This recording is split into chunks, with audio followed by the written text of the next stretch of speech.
Welcome to the Raising Smart Kids podcast. I'm your host, Yong Pratt, and each week we'll explore ways in which the arts can help you raise a smarter kid. I'll be sharing ways the arts can propel your child's learning and interviewing top artists, educators, and entrepreneurs. These guests will share why the arts are so very important to your child, along with actionable ideas you can easily implement into your already busy schedule. Make sure you subscribe to the podcast here on iTunes and share us with a friend.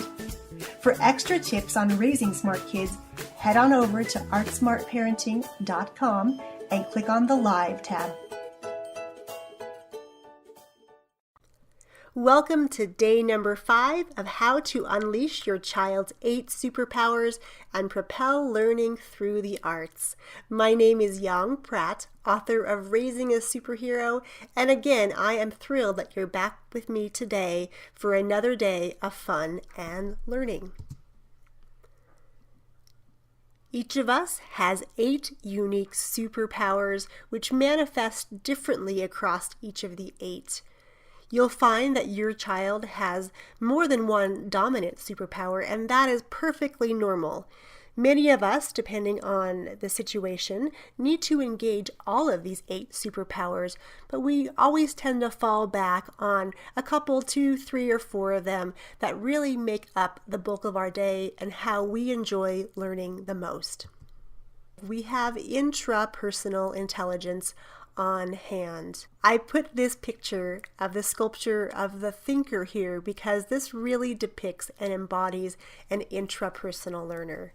I am certainly one of these learners, as is my youngest, and we relish alone time and get the most productive work done when we're by ourselves. Often these learners are very strong-willed and confident. And I would say, to use an old cliche, that these kids often dance to the beat of their own drum. They really could care less about what people around them think or any comments they may have. And so that's really a great tool in our kids' toolkit to have the confidence to be able to be themselves. They are often very opinionated as well, which is a bit difficult to handle at times when they're young or even in their teenage years, but certainly as they grow into adulthood, that quality is going to really benefit them. A couple of famous intrapersonal learners throughout history are Gandhi and the young Anne Frank.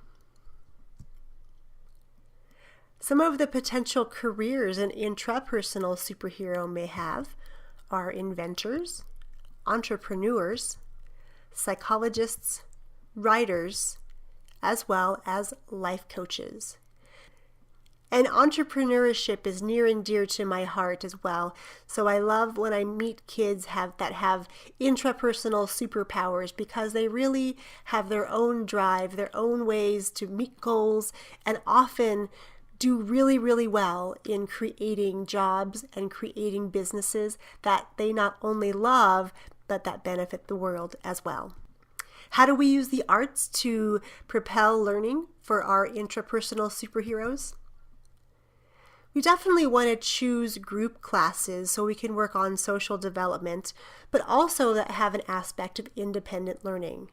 What do I mean by that? Well, often an intrapersonal superhero likes to be alone. They prefer their own company sometimes over that of others. In school, you may even be told that your child doesn't make friends well, is a loner, doesn't like to play well with others, and there is nothing wrong with that.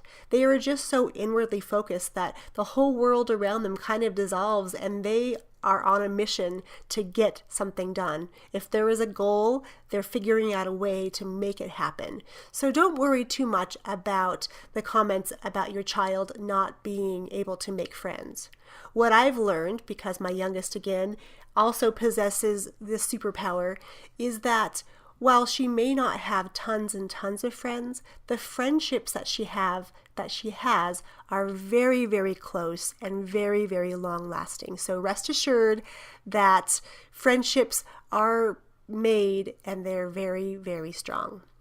A couple of activities where they're group in nature but have independent learning include dance as well as karate.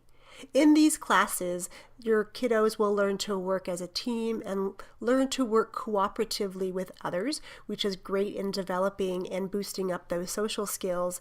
But also, at the end of the day, the learning that happens in a class is up to them.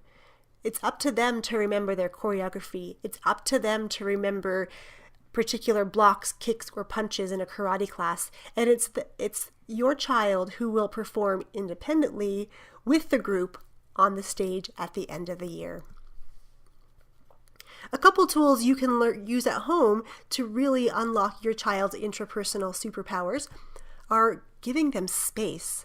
I'm really a big fan of creating what I call sacred space, a place that your child can go to have quiet, to have alone time that belongs just to them. It doesn't have to be a huge space. I mean, converting a closet or the corner of a room, a special place at the kitchen table or a little nook outside is enough to give them space and let them know that you care about their learning and that you understand and respect their need for privacy. Encouraging reflection.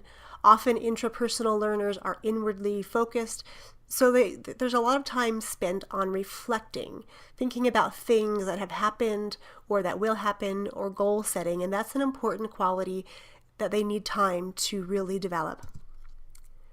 This is one of my favorites, Discoveries Journal.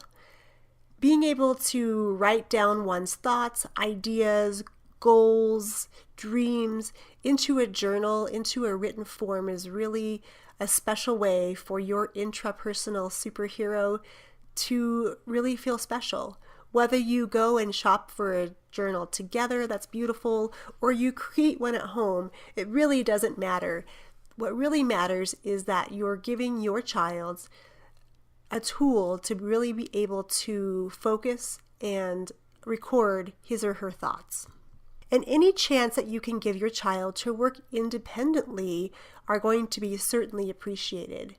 If your child is learning about presidents of the United States, for example, they may want to do a little bit deeper learning onto a particular president.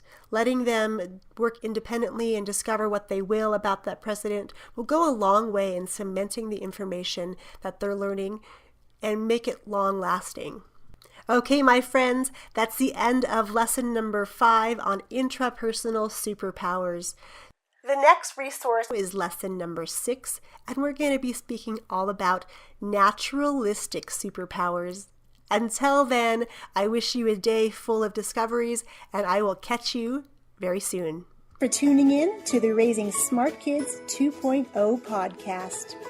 To really accelerate your ability to unleash your child's superpowers and raise smarter kids through the arts, we're creating loads of new resources, ways to connect, and ways to celebrate your successes.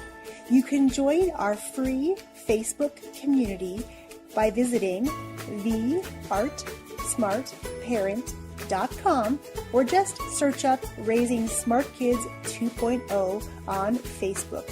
I look forward to seeing you inside our community.